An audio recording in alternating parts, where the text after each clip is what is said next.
पण हे बापाचे पैसे वापरून जर विकास करायचा असेल, तुम्ही पण खासदार आहे सा, राहिलं उरलं सुरलं राहिलेलं आहे ते विकून तुम्ही काम करणार आहे का खासदारीचं जिल्ह्यामध्ये?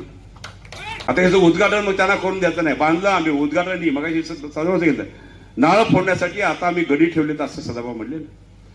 भाऊ असंच करू, आता इथून पुढे नारळ फोडण्यासाठी ह्या गड्यांनाच काम देऊ, आपण विकास करत राहू. प्रत्येक बातमीतील घटनेच्या वास्तविकतेची तुलना थेट पाहत रहा चांगली अपडेट. सदाभाऊंनी काही मुद्दे घेतले, त्यात एक मुद्दा त्यांचा राहिला, देवाभाऊ अजून काय बघायचं त्यांनी. सगळ्यांना 2 लाखापर्यंतची कर्जमुक्ती केली सर सकट, हा मुद्दा तुमच्या रॅलीला झाला. शेतकऱ्यांना 2 लाखापर्यंत सरसकट, आता त्यात अटीतटी काही नाही, सरसकट 2 लाख रुपये तुम्हाला मिळणार आहेत, हा मुद्दा त्यात राहिला. आज शेतकऱ्यांच्या माध्यमातून बघायला गेलं तर पाऊस उघडलाय, पाऊस म्हणावासारखा झाला नाहीये, पण वरती पाऊस झाला, नदी व्हायला लागली. त्यावेळी आम्हाला जाणवलं की जर हे नदीचे पाणी जर आपण उचललं ना, आपण दुष्काळ भागात जात असेल, कवठेमहांकाळ असेल, आटपाडी खानापूर असेल, मिरज पूर्व भाग असेल, ह्या भागात जर पाणी आपण जर दिलं तर शेतकऱ्यांना थोडासा आधार होईल. पाणी किती दिवस टिकणार आहे माहित नाहीये, पण आम्ही देवाभाऊंच्याकडे गेलो, आम्ही त्यांना विनंती केली, भाऊ हे पाणी जर आता कर्नाटकला वाहून चाललेलं पाणी, हे जर आपण पाणी उचललं तर ताबडतोब आपल्याला आधार मिळेल, शेतकऱ्यांना एक आधार चालू. देवाभाऊंनी एका मिनिटाचा विचार न करता राधाकृष्ण विखे पाटलांना फोन केला आणि ताबडतोब म्हैसाळ योजना चालू करा. 10 कोटी रुपये भरायचे होते, 10 कोटी शासनाला ताबडतोब भरायला सांगितले आणि त्याच दिवशी संध्याकाळी पंप चालू केले. आज मला वाटतं म्हैसाळात चालू झालेले आहे. त्यामुळे हे शासन, हे प्रशासन, देवाभाऊ हे शेतकऱ्याच्या पाठीशी, आम्ही सगळे शेतकऱ्याच्या पाठीशी ठामपणे उभा राहतो, हे आपल्याला सांगायचं. आणि ही जी वास्तू झाली ही शेतकऱ्यांसाठी, ग्रामीण भागाच्या लोकांसाठी, विकासासाठी झालेली वास्तू आहे. ह्या वास्तूसाठी काय त्रागा केला, एवढा त्रागा केला, आम्हाला ही उद्घाटन सभा घ्यायची वेळ तिने आणली. किती लोक होते, काय लोक होते, एकाला तर मोजमाप करायला ठेवले, पक्षानं तेवढंच काम दिले आणि ते काम चांगलं करतात. त्यामुळे पक्षानं त्यांना किती लोक होते, काय लोक होते ह्याचा रिपोर्ट करायसाठी तेवढ्यासाठी त्यांना ठेवलेलं नाही. काल बोलताना मी मंत्री महोदयांना विचारलं की असं जर उद्घाटन झालं की अनऑफिशियल उद्घाटन आहे, ते ऑफिशियल नाही आहे. काल जिल्हा परिषदेचा एक शिपाई तर नव्हता, त्याने ते उद्घाटन घेतलं. म्हणजे तिने काहीतरी प्रयत्न केला की काहीतरी होणार आहे, काहीतरी घडतंय आणि आपण दाबून डिटून करायचा प्रयत्न करूया.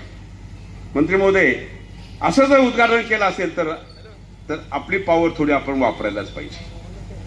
कारण हे पैसे जे आले त्यावेळेला पंकजाताई मुंडे मंत्री होत्या, बरोबर आहे, त्यावेळी हे 5 कोटी रुपये आले आणि त्यानंतर मध्ये करोना आला, त्यामध्ये विलंब लागला, काही परमिशनसाठी विलंब लागला. त्यामुळं आज हे उद्घाटन रीतशीर शासनाच्या नियमानं आज झालं असं म्हणता येईल आपल्याला. काल उद्घाटन केलं, फीत कापली, कुठेतरी एक पेपर चिटकवला, नाव टाकले, सगळं झालं. आज काही पेपर दिसला नाही मला कुठं. म्हणजे उद्घाटन करायला तिने रीतशीर घ्यायचा प्रयत्न केला. नाव कुणाचं द्यायचं त्याबद्दल मी बोलत नाही, सदाभाऊनी त्याबद्दल बोललेच. भाऊ, एक सभागृहाला त्यांचं नाव आहे, आम्ही त्या बिल्डिंग काय पाडत नाहीये, जुन्या बिल्डिंगच्या सभागृहाला त्यांचं नाव आहे, दुसरं पण नाव आमचंच पाहिजे. म्हणून आम्ही विचार केला कोणच नको, आपण आपलं हे नाव देऊया. त्या पद्धतीनं आज मंत्री महोदय असते त्याचं उद्घाटन केलं आणि आम्ही त्या हॉलचा आपण समारंभ साजरा केला. आता हे पैसे काय माझ्या बापाचे नाही आहेत, मी म्हणत नाही, शासनाचे पैसे आहेत.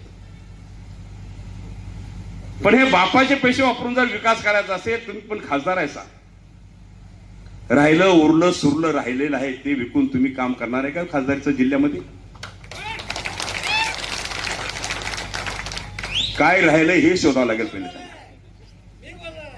बरोबर ना? काय राहिलंय हे शोधावं लागेल पहिलं.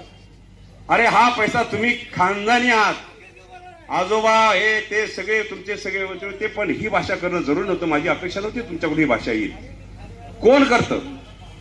घरातले पैसे घालून विकास करतो. शासन कशासाठी आणि आपण कशासाठी निवडून दिलं गेलं? शासनाला दिलेला पैसा, आपल्या टॅक्समधून गेलेला पैसा प्रत्येक इयरमधून वेगळ्या पद्धतीनं आपण खाली आपल्या विकासासाठी आणण्यासाठी आमदार आहेत, जिल्हा परिषद सदस्य आहेत, पंचायत सदस्य आहेत, बाकी सगळे लोक आहेत. पण एक खासदारांनी सांगितलं की ह्याच्या बापाच्या पैशानं ही ती बिल्डिंग बांधली का? मी नाही बांधली बापाचा पैसा. पण इथून पुढे तुम्हाला तुमच्या बापाच्या पैशानंच तुम्हाला विकास करावा लागेल, हे ठामपणे सांगतो तुम्हाला. बोलताना संयम बाळगा, आपण सुशिक्षित आहात, उच्च आहात, आणि ही भाषा तुमच्यामध्ये येत असेल तर हे जिल्ह्याचा अपमान आहे, हे मला पण सांगायचं आहे. आज मंत्री महोदयांनी मंत्री झाल्यापासून जवळजवळ 3-4 तीर्थक्षेत्र सुधारण्यासाठी आम्हाला पैसे दिले, ब गटात घेऊन आम्हाला पैसे दिले, 5-5 कोटी पैसे दिले. आम्हाला पैशाला कमी केलं नाही आपल्या जिल्ह्यासाठी. ह्या जिल्ह्याची ज्यांची नाळ जुळलेली आहे आणि ह्या माध्यमातून काम करत असताना निश्चितच आज मी प्रथमतः सगळ्यांच्या वतीनं मंत्री महोदय मी आपल्याला धन्यवाद देतो. दुपारपर्यंत आमच्या जीवात जीव नव्हता, गाडी इकडे त्या कुटांची वळत्या. या निर्लजाने प्रचार पण केला, काय फोन गेले तिकडं, मंत्री येणार नाही, कशा जात आहे, असे फोन पण झाले काही ठिकाणी. म्हणजे एवढं कृत्य निर्लज सारखं कृत्य करण्याची भूमिका ही धरली गेली. मी निश्चितच त्या बिल्डिंगचं काम करत असताना लवकर झालं पाहिजे. मध्ये कोरोनामध्ये सापडलो, त्यामुळे कोरोनामध्ये आपल्याला व्यत्यय आला. काय परमिशन होती, त्या परमिशनसाठी आपल्याला व्यत्यय आला. आणि हे सगळं करत आज थाटाची बिल्डिंग इथं थाटामाटाने इथं उभी आहे. ह्या बिल्डिंगच्या माध्यमातून निश्चितच मिरज तालुक्याच्या जनतेची चांगली सेवा होईल. एवढ्या स्कीम देवाभावाने दिल्यात, एवढ्या स्कीम मोदी साहेबांनी दिलेल्या आहेत. त्या स्कीम इथं आल्यानंतर सदस्य असतील त्यांनी सगळ्यांनी आपल्या ह्या स्कीम आपल्या जिल्हा परिषद गट असेल, पंचायत समिती गट असेल मध्ये तिथं प्रामुख्यानं आपण न्या. काय अडचण आली असेल तर आम्ही आहोत, सदाभाऊ आहोत, आम्ही सगळे आमदार आहोत. निश्चित आम्ही मंत्री महोदयांना सांगेन की विनंती करेन की आम्हाला हे द्यावं लागेल, तुम्हाला हे करावं लागेल. पण ह्या दृष्टिकोनातून ह्याचं पावित्र्य राहिलं पाहिजे. ह्या बिल्डिंग मध्ये यायचं, 5 पैसे दिले नाहीत.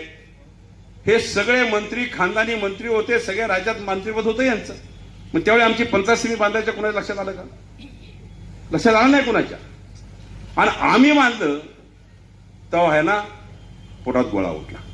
आता ह्याचं उद्घाटन त्यांना करून द्यायचं नाही, बांधलं आम्ही, उद्घाटन नाही. मग सदाभाऊ घेतलं नाळं फोडण्यासाठी आता आम्ही गडी ठेवलेत असं सदाभाऊ म्हणले ना.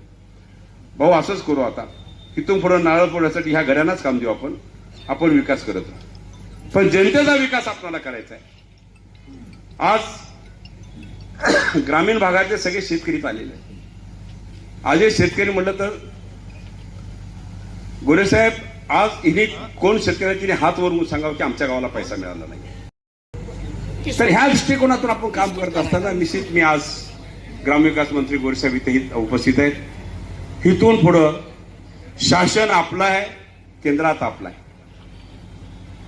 मगाशी बजरंगभाऊ बोलता बोलता गेले की जी आता जी स्थापित पंचायत समिती आहे ही पंचायत समिती डुप्लिकेट आहे. पण निश्चितच मी सांगू इच्छितो काही दिवसातच तुम्हाला ह्या पंचायत समितीमध्ये फरक झालेला दिसेल. त्यामुळं महायुतीचीच पंचायत समिती इथं स्थापित करायचा प्रयत्न गोरे साहेब आम्हाला करून देतील, एवढं मी आपल्याला सांगतो. ह्या दृष्टिकोनातून मी काही जास्त बोलणार नाहीये, कारण अजून गोरे साहेब बोलायचे. ह्या पंचायत समितीच्या उद्घाटन प्रसंगी काल एवढा हल्ला गोला की असं काय की आम्ही गेलो, पैसे आणले, आम्ही बांधले, आम्ही सगळं करतोय. अरे तुम्ही बांधलं असतं तर आम्ही नारळ फोडाय पण आलो नसतो. तुम्हाला नारळ फोडा, तुम्हाला शुभ दिला असं, चांगलं काम केलं म्हणून तुम्हाला शाबासकी दिली असते. आम्ही शाबासकी राहिली बोंबलत बाजूला. पण ह्यांच्या वक्तव्य दुसरीच असतात सगळी, की मी जिल्हा चालवतोय, मी तालुका चालवतोय, ह्या भाषणात चालतात ते लोक. 5 पैसे खर्च करायची तुमची ऐपत नाही, तुमची लायकी नाहीये जनतेसाठी. आणि तुम्ही सांगताय आम्ही हे करू, आम्ही ते करू.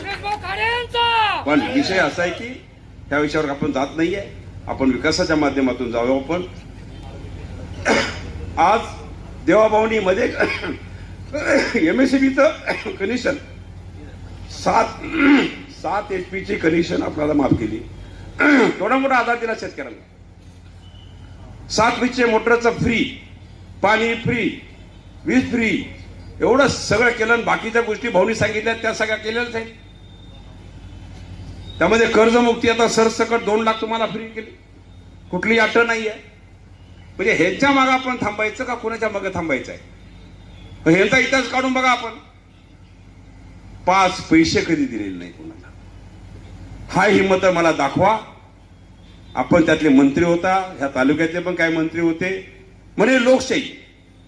आता हे मागे उद्घाटन झालं, हे लोकशाही झालं का? आज खरं शासनाच्या नियमानं लोकशाहीनं हे उद्घाटन झालं. काल म्हणायचे लोकशाही केलं, लोकशाही आली, ह्याला लोकशाही समजत नाही. आपण पण मोठे मंत्री होता, आपण पण सगळे होता. आज महाराष्ट्र शासनाच्या संविधानामधून आपण करत असताना काम आपण बघायला पाहिजे, काय नियम आहे काय नियम नाही आहे. असे उद्घाटन पण आम्ही बरीच केली असती. मग पण विकास आम्हीच करतोय, उद्घाटन आम्हीच करतोय, पण कुठं गालबोट लागू नये ह्या दृष्टिकोनातून आपण सर्वांनी राहायला पाहिजे, एवढीच त्यांना मी विनंती करेन. आणि निश्चितच आज एवढ्या आपण मोठ्या संख्येने, एवढा वेळ झाला तरी मोठ्या संख्येनं ग्रामीण भागातून आलेले सर्वजण, शेतकरी मंडळी असतील, मित्रपरिवार असतील, कार्यकर्ते असतील, माझ्या माता बहिणी असतील, मी सगळ्यांना धन्यवाद देतो. परत एकदा माझ्या वतीनं गोरे साहेबांना धन्यवाद देतो की गोरे साहेब, आज तुम्ही येणं जरुरीच होतं आणि तुम्ही आलात. पण आल्यानंतर काहीतरी मागायला तर पाहिजे. लोकप्रतिनिधी आहे, मागो ना. नवीन जोड प्रशासकीय इमारतीसाठी आम्हाला 7 कोटी पाहिजेत. आम्हाला ह्याला जोड इमारत लागेल, एवढाच आमचा स्टाफ बसत नाहीये. आम्हाला जोड इमारत करायची, त्यासाठी आम्हाला 7 कोटी पाहिजेत. परिसरामध्ये छत्रपती शिवाजी महाराजांचा मोठा पुतळा आहे, त्याची रंगरोगणी करणे आणि त्या इमारतीमधली अंतर्गत सुविधा करणे, जुन्या बिल्डिंगमध्ये अंतर्गत सुधार करणे, त्यासाठी आम्हाला 1 कोटी पाहिजे. आणि लिफ्ट आणि जनरेटर आमचं राहिलं इथं. आता मगाशी आपण दुसऱ्या माळ्यावर चालतच गेलो होतो, पण त्याला लिफ्ट बसवायचे आणि एक जनरेटर, ह्यासाठी आम्हाला 25 लाख रुपये पाहिजेत. जास्त पैसे नाही आहेत, 8.8 कोटी लागणार आहेत आम्हाला. सरसकट 10 दिले तर अति उत्तमच आहे. त्यामुळे ही विनंती करतो आपल्याला, आपण हे पैसे आम्हाला द्याल आणि ह्यामध्ये आणखीन तुपात साखर पडेल, चांगलं होईल, ह्या उद्देशानं आम्हाला काम करायला संधी आपण द्यावी, एवढीच विनंती करतो.